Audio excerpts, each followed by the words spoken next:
Hello and welcome to PSG Review. We are 5 minutes to the full season start. A brand new campaign. The transfer window is still open for a little bit longer, but as I record, Ligue 1 start is very imminent and I'm here. I'm ready for it. Thanks for joining me once again. We have a great show for you today, as always. You are listening to PSG Review. Here's your host, Mikko. I always say that we have a great show. I do always mean it, and today I especially mean it. We have a bunch of talking points that are all in this moment. Very much the murmurs of the Mercato merchants, who is coming and who is going as I'm recording. We have a deal that seems fairly safe to speculate on, a few possibilities that could be, but also could go either way at this point. Nothing so concrete is on offer, but we take a rudimentary glance on what could be. Of course, this also includes who could be on their way out, quite importantly. The transfer window ticker still has a few weeks in it. The last chance is at midnight of August 30th. But much before that and very close to now, we enter into action as a club. It's a Ligue 1 time once again, and PSG starts the campaign on Friday night against Le Havre. I won't get into the TV deals. It's a bit of a mess everywhere, I suppose, but fingers crossed we all find a way to view our favorite football. Fingers crossed indeed. But how does PSG look like at this moment and what is still needed in the last few weeks of the transfer window? Well, on top of the backup keeper, who I imagine, like I discussed at length last week, will be the third keeper in pecking order, we have confirmed the commitment of João Neves from Benfica in Portugal. It's amazing catch, I think, and very young player, 19 years old, coming to 20 late September. Very exciting. Then we got a new centre-back, Willian Pacho. I was talking about him last week too, and I'm also very excited about him. Absolutely. He's another young gunslinger, age 22, 23 in a few months' time. That's what we do have at the moment. After a pretty much entire summer of speculation and what felt like a quite hopeless situation at times, we seem to be securing the services of young Frenchman Desiré Doué from Stade Rennais. Of course, a fresh silver medalist from the Paris Olympics, although, and it's only right that we are truthful here, he didn't play all that much in the tournament. I was expecting him to be featured a little bit more, but it was not in the plans of the coach Thierry Henry. Nevertheless, Doué is an incredible talent. I think that we agree on that, even with Thierry Henry, winger and an attacking midfielder. Those are kind of his positions, more perhaps on that left side of the pitch. His potential, absolutely immense. There's no doubt about that. Is he a starter for PSG though? Like said, he wasn't that for the France Olympics team this summer, so will he be that for Luis Enrique? Well, the short answer is no. I don't think that he will start as such. But then again, if you think about it, 1 year ago, pretty much, Bradley Barcola was very, very far from being a starter for PSG. Like very, very far. So far that you could not have seen him with binoculars. But at the end of the season, he was a starter.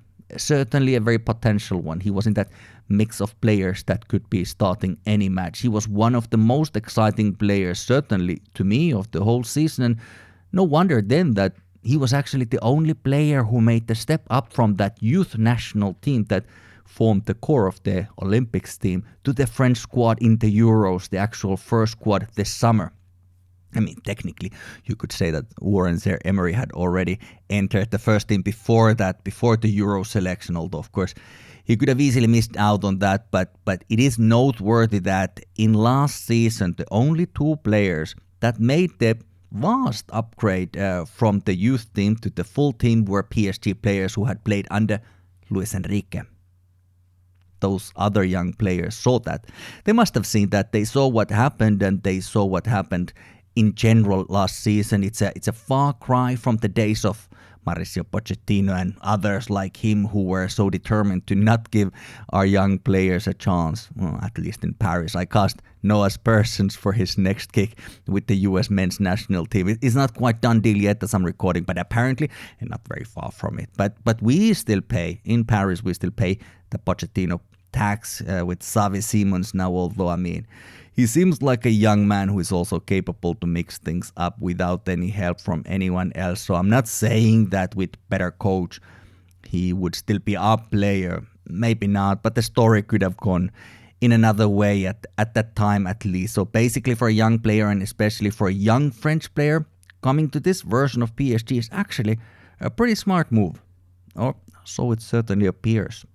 Future histories will, of course, tell the full story of how it all ended up going then afterwards. But right now we have some pull, and Desiré Doué seems to be attracted to us. It is noteworthy because during this summer, certainly the early part of it, most of the rumors were suggesting that Desiré Doué would be going to Bayern, to Bundesliga in Germany. And this whole thing lasted for quite a long time. Pretty much, certainly the whole June, July type of thing. Partially at least, the whole thing took so long because of the Olympics. I was mentioning them already as they were ongoing at the time, so Desiré Doué wasn't going to make announcement or his choice during this tournament. He was focusing on football as it was played at the time, as it was happening in his life. But now the competition, the tournament, the Olympics is all done, and the information and the reporting is suggesting that this deal should be happening. It might have even happened. Once you hear this every week, it seems to me that I'm talking about some deal that hasn't yet happened as I'm talking about it. But once you hear this episode, it could have already happened. Things happen very suddenly when they do. It's like being an overnight success after 10 years. You wait for something to happen for maybe a couple of months, and then all of a sudden it happens when you're not even fully prepared for it. At the time of recording, which for me is of course right now, I can tell you that the sporting director of Bayern has publicly said that the deal is off for them, and that seems to leave us as the destination for Desiré Doué. I already mentioned that I don't think he will necessarily be a starter for PSG. At least I don't expect that to happen in the beginning of the season. And in that light, he's not going to be a cheap player. These days, the prices of the players are very high anyway, but we will have to pay big money to Rennes, 60 million or thereabouts. I think the 60 million should be including the bonuses. That is what has been suggested by the press, and it is a lot of money. It is also a risk worth taking if the club has that cash to spend. There are also a few other names that have been talked about in connection to us, and more specifically our attack. One of them is English winger Jadon Sancho from Manchester United, of course, where he has had bit of a nightmare after his high profile and a big money move from Dortmund a year before the last. According to reports, it would have been a move worth 85 million euros or so not exactly pocket money. Some sources say that this deal is off, for Sancho to come to PSG now, and some say that it could still resurface at the end of the transfer window. Some say that because of Desiré Doué now, maybe Jadon Sancho is not so much of a hot lead at the moment, but it has been talked about a lot, and it's still sort of talked about quite a lot. So let's just briefly cover the situation as it stands, whether it will end up leading somewhere or whether it will end up going nowhere. Jadon Sancho's attitude has been called to question many times in the north of England, in Manchester, so much so that he became some sort of persona non grata for the United coach Erik ten Hag. They had their issues, and I won't get into those because that's not really my soap opera, but there are some undeniable facts about him, about Jadon Sancho. He's a very good player, and he has proven that, especially in Dortmund, where he returned to last spring on loan, and he was playing very well against us, certainly in the Champions League semi-finals. Those two matches he was very good, especially when we were playing them away in Dortmund. I don't know how his other matches went. I wasn't really watching them in any way religiously or even otherwise, but it's safe to say that he was very good against us, against Paris Saint-Germain.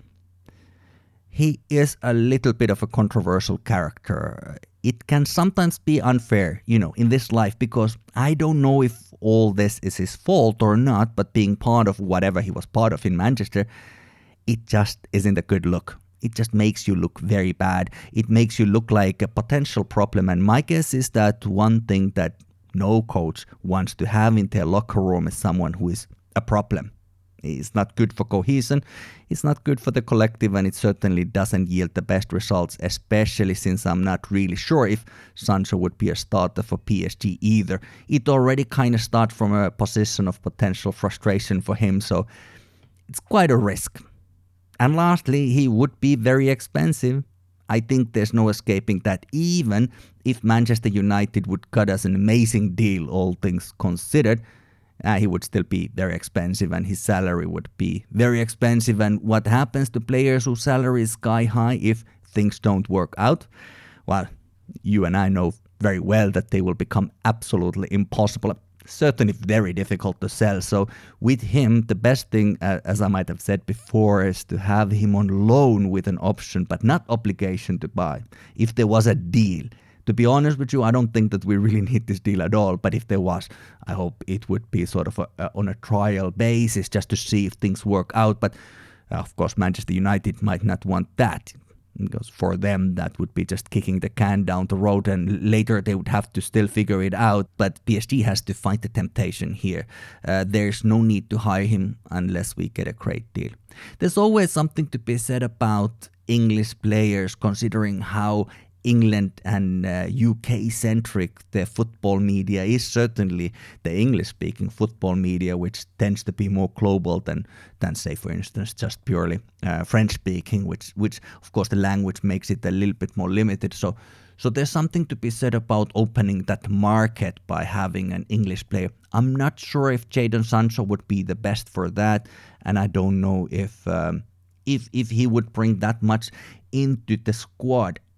Like I said, his talent, his skill is undeniable, but there are these other things that makes it a little bit of a risky bit of business.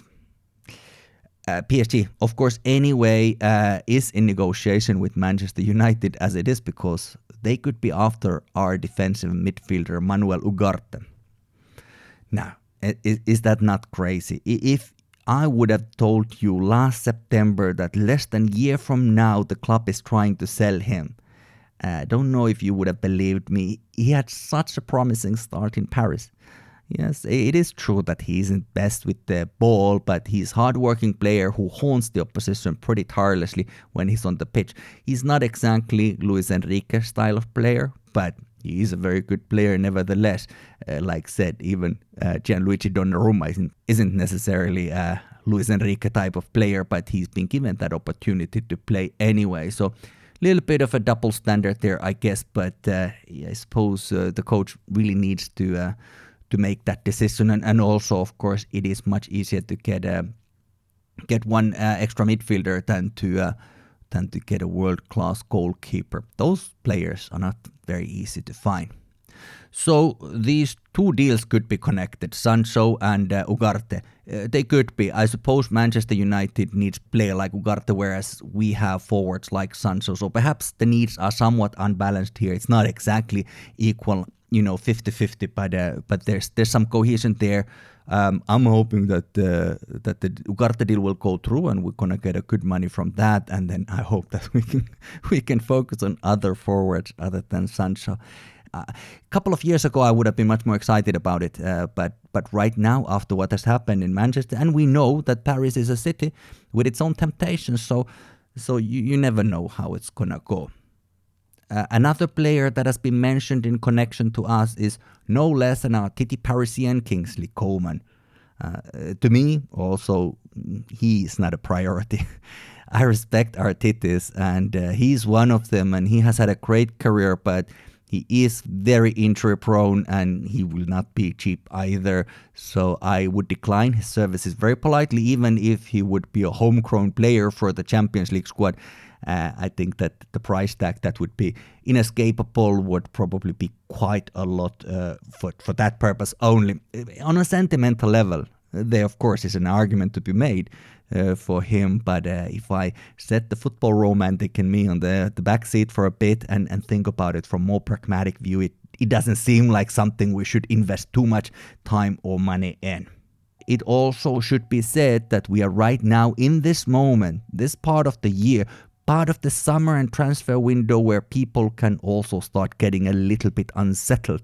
The deals that haven't happened yet, but which the players, agents and the clubs want to keep while they still can get all sorts of rumors around them, and different angles can be fed to the press to impact the conversation. And not just the conversation, but facts on the ground, to try and secure the desired deal, whatever it may be. So it will be quite a couple of weeks ahead of us.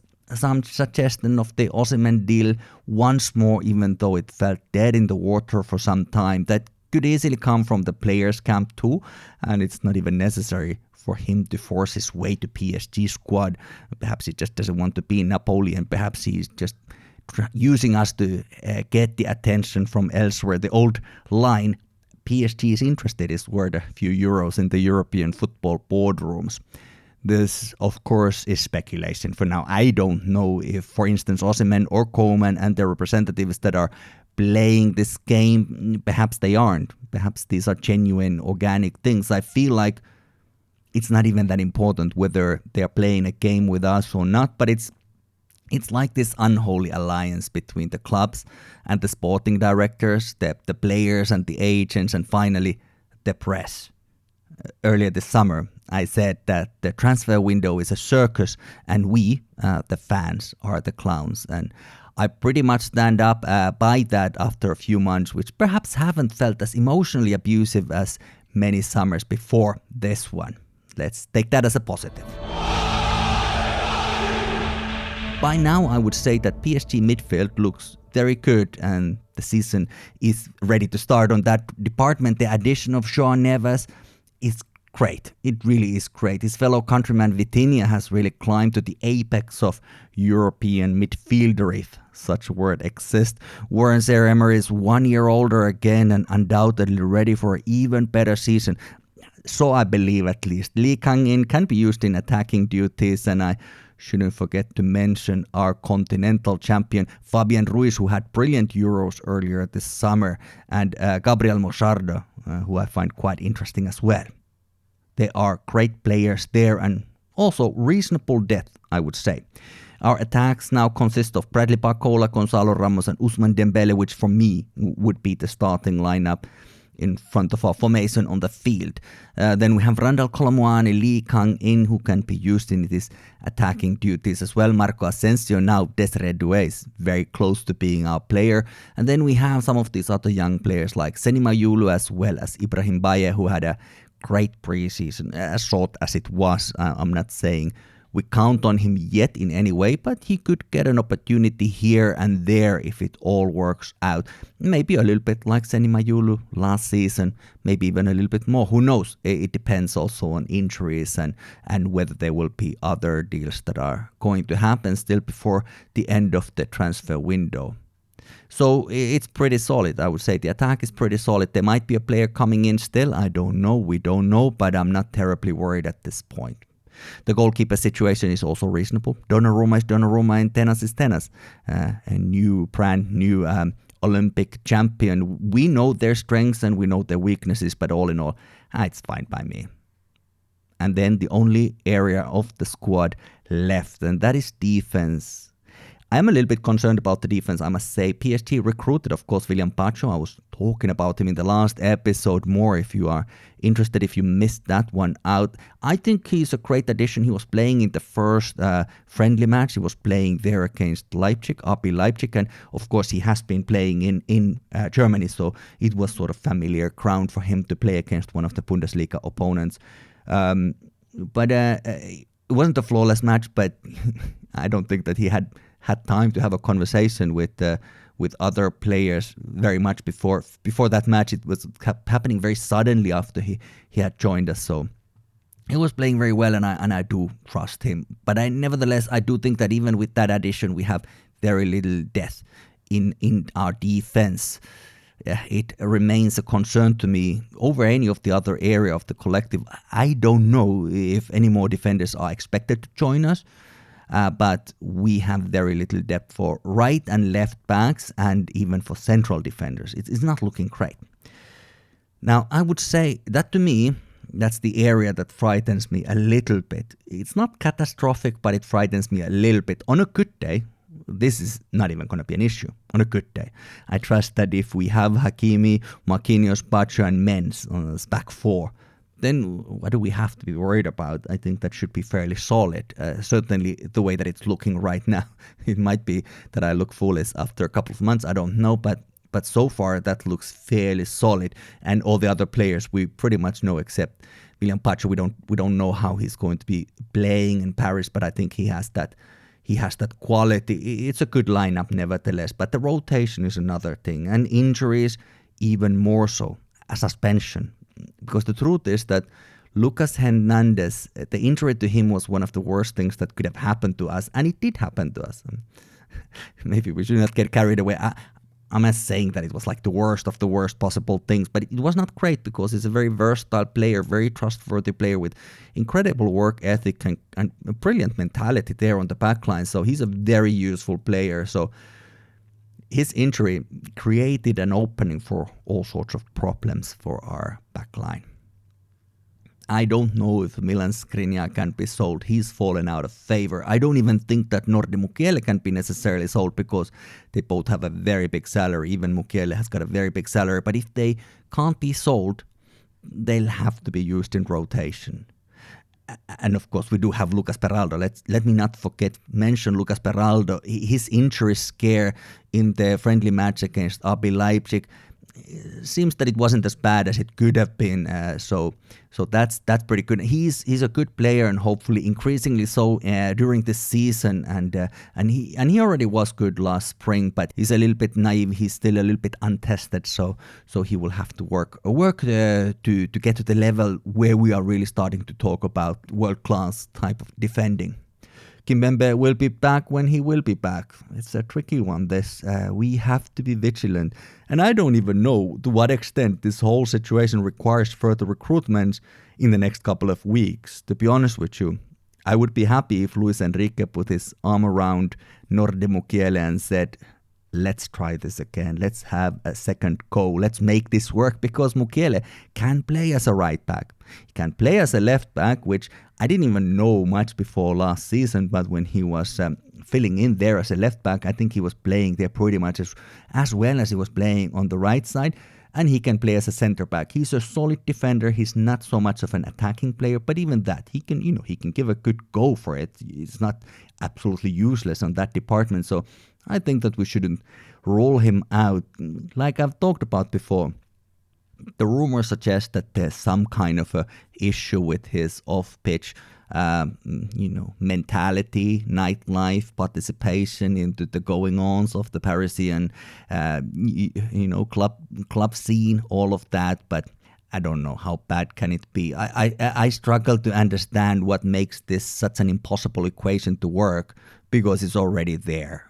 But let me just say on record that I do have some unease around our defense as we are ready to start the season. But other than that, I'm genuinely excited to see what this campaign has in store.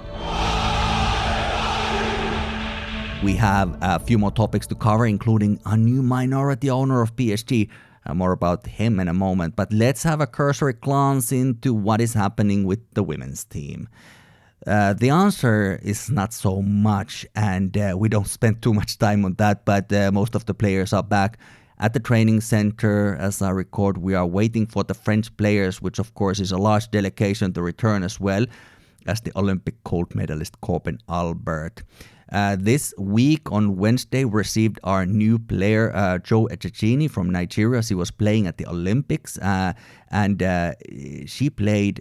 Nigeria played their last match 3 days before France ended their campaign. So you could imagine that based on those mathematics that the nearly full team should be available from the beginning of the next week. Even today, already a little bit ahead of schedule, Marie-Antoinette Katoto came back to Paris, but on top of her French teammates, Sakina Karchuai, Grasquioro, Krichn Bok, and Elisa de Almeida should be making their return. The Women's Premier League, as it's been renamed, there's also a sponsor name attached to that, but they're not paying me, so I don't need to repeat them. Just like, by the way, I survived very well without ever mentioning the previous Ligue 1 sponsor before, so I certainly won't now have to start doing that, as they have a new one. But I have digressed. The competition formerly known as D1, Division 1, is now known as Premier League. And to get to the point, it will start on 21st of September, and before that there's a trip to Australia for some pre-season friendlies. No new signings in a while. We will see if there will be some more to come down the line, but as it is, we have quite a good situation with goalkeepers. Defenders, although right back could be used, I will give you that. Midfield is pretty solid, and the attack is somewhat thin, I would say. But then again, it was our very own Marie-Antoinette Katoto, our striker, who was the top scorer of the Olympics, so she's cooking with the gas. She seems to be back to her best after a very long injury that she had. Last season she had great moments, but it wasn't a very full season for her. But we will need some depth around her. We will need players around her also elsewhere on the pitch, but it's not too scary at this point. Not anymore. Reasonable recruitment over this window. Depth, nevertheless, it's a little bit of an issue in attack. There are many players, of course. It's not just one player. There are players there, but perhaps not an amount that would make me feel at ease entirely in the run-up to the season proper. There were quite a few players from the women's team in the Olympics, and one of them will come back with the golden medal, and that is Corbin Albert from the Team USA. In the men's football, we also have brand new Olympic winner, and that one is Arnaud Tenas, who won the final with his Spanish national team. He's already back to the training center as well. And this didn't happen with him as a PSG player, of course, but Desiré Doué, he will come to Paris with the silver medal from the Olympics. Ashraf Hakimi got a bronze medal with Morocco, and PSG, of course, also has judo and handball in its selection of sports, and in Olympics we have many athletes from those disciplines as well. Our judoist got a whole bunch of medals, like loads of them. They are really great. I know nothing about judo, but it was actually one of them, our very own Teddy Reiner, who lit up the actual Olympic flame during the opening ceremony. One more medalist, kind of, and he won the gold medal in men's basketball. Let me explain. Kevin Durant is a basketball star, like said, a fresh Olympic gold medalist, but he's also, by the look of it, a very sharp investor in various types of businesses. Now, I must say that I feel a little bit self-conscious talking about him, because from the statistic of this podcast, PSG Review, I can see that I have a healthy audience in the United States, and if that means you, or even if it doesn't mean you might know quite a lot more about him than I ever will, but the basic principle of this deal is that he has bought his corner of our beloved PSG through his investment arm called Boardroom Sports Holdings, and the acquisition is made through the part that is owned by Actos Partners. It's not such a significant chunk anyways, but just to say that this does not come from the part that is owned and controlled by QSI. It doesn't really make a huge change into the structure of the ownership of the organization. So what does that mean to us, and what does that mean to him? Well, that is something that very much remains to be seen, but let me venture a guess. For PSG, it's a PR thing mainly. I don't think it has any practical implication to us other than the optics, and especially the optics in the United States, where, of course, Durant's profile is best known. Some people were speculating on whether this would be some sort of a first step for PSG to have a basketball team. I don't know. I think it's a long shot.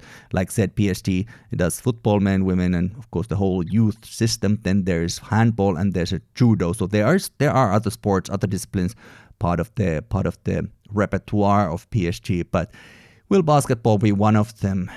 I don't know. I think the thing about sport like basketball in Europe is, and I know quite a little about it. I don't know that much about it, but I think the main question is that what is the league? I mean, maybe you would have to start climbing the ladder and win the promotion to the top of the French basketball pyramid, French league, and I guess then after that also perhaps start working the angle of the Euro League, which, by the way, isn't even world away from the whole Super League concept in football. But then again, I have ventured into an area where someone will undoubtedly know quite a bit more than me.